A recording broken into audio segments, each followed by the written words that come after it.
posture du gouvernement par rapport aux droits humains. J'ai l'avantage de vous annoncer que pour ce que vous avez dit de ce qui est arrivé à la mairesse de Tabar, le gouvernement a pris ses responsabilités et l'action publique est déjà en mouvement. Merci. Mesdames, Messieurs les membres du gouvernement, Madame la ministre déléguée auprès du Premier ministre, chargée des droits humains, je prends l'habitude depuis quelque temps à ne plus parler des droits de l'homme, je parle des droits humains et de la lutte contre l'extrême pauvreté. Mesdames, Messieurs les ambassadeurs et représentants des organisations internationales, Monsieur le protecteur du citoyen, Mesdames, Messieurs les membres du comité interministériel pour les droits de la personne, Mesdames, Messieurs les représentants de la société civile, Mesdames, Messieurs, en vos grades, titres et qualités, Mesdames, Messieurs de la presse, distingués invités. Mesdames, Messieurs, c'est pour moi un grand privilège de vous accueillir ce matin à l'ouverture de l'atelier de consultation sur le rapport périodique d'application du pacte international relatif aux droits civils et politiques, PIDCP, et des recommandations du Comité des droits humains acceptées par le gouvernement haïtien lors de l'examen d'Haïti en octobre 2014. Qu'il me soit permis de saluer la présence à nos côtés ce matin de tous les acteurs des droits humains, aussi bien au niveau étatique qu'au niveau non étatique. Votre présence à cette assise témoigne de votre adhésion aux valeurs universelles des droits humains. Mes salutations s'adressent aussi aux partenaires techniques et financiers qui n'ont jamais ménagé leurs efforts et leur appui à notre pays en faveur de la protection et de la promotion des droits humains. Mesdames, Messieurs, permettez-moi de vous rappeler que la République d'Haïti a ratifié la plupart des traités internationaux relatifs aux droits humains et a signifié, ce faisant, son engagement non équivoque dans la promotion et la protection des droits humains. C'est pourquoi, en tant qu'État partie, notre pays a l'obligation de présenter des rapports de mise en œuvre des différents instruments auxquels il a adhéré.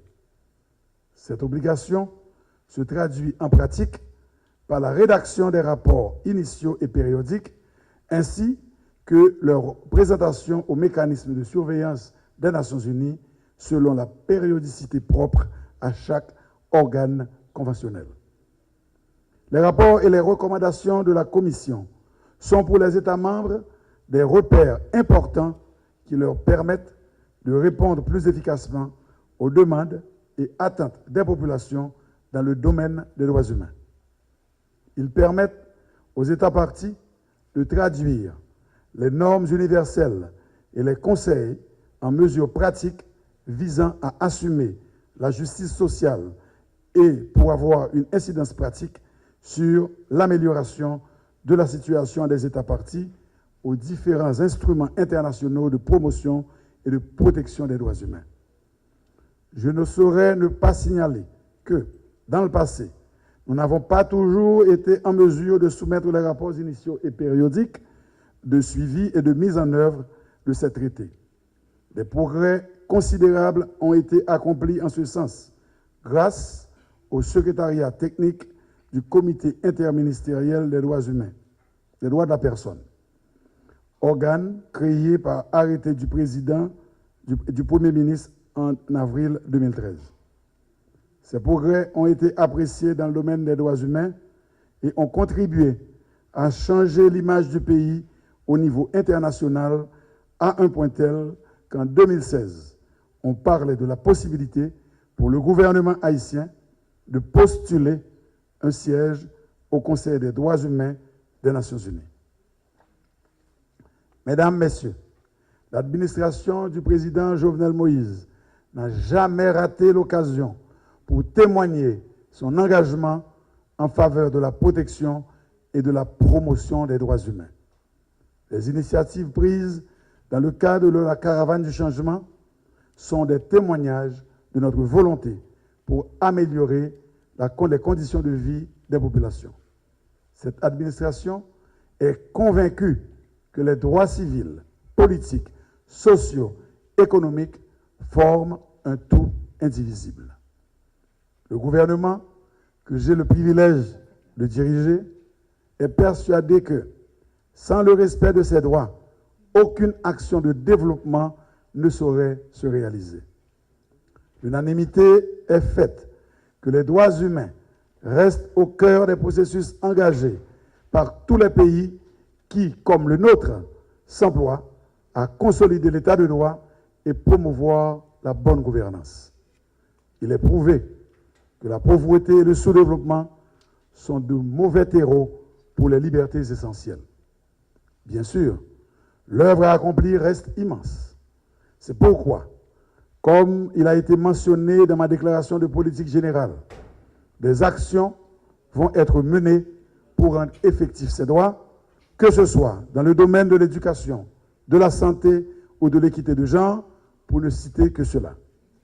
Il convient de signaler que, pour conforter cette volonté d'assurer la protection et la promotion des droits humains, le président de la République et moi-même, nous sommes mis d'accord pour créer au sein du gouvernement le poste de ministre délégué auprès du Premier ministre en charge des droits humains et de la lutte contre la pauvreté extrême pour veiller au respect de ces droits aux côtés des autres institutions de l'État.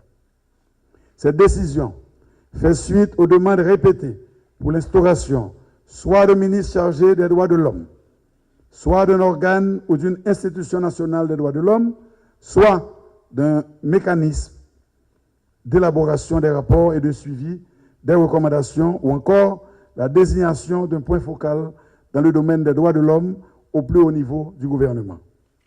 C'est maintenant le devoir accompli avec désignation du docteur Stéphanie Auguste, ici présente à mes côtés, comme ministre délégué auprès du Premier ministre, chargé des droits de l'homme et de la lutte contre la pauvreté extrême.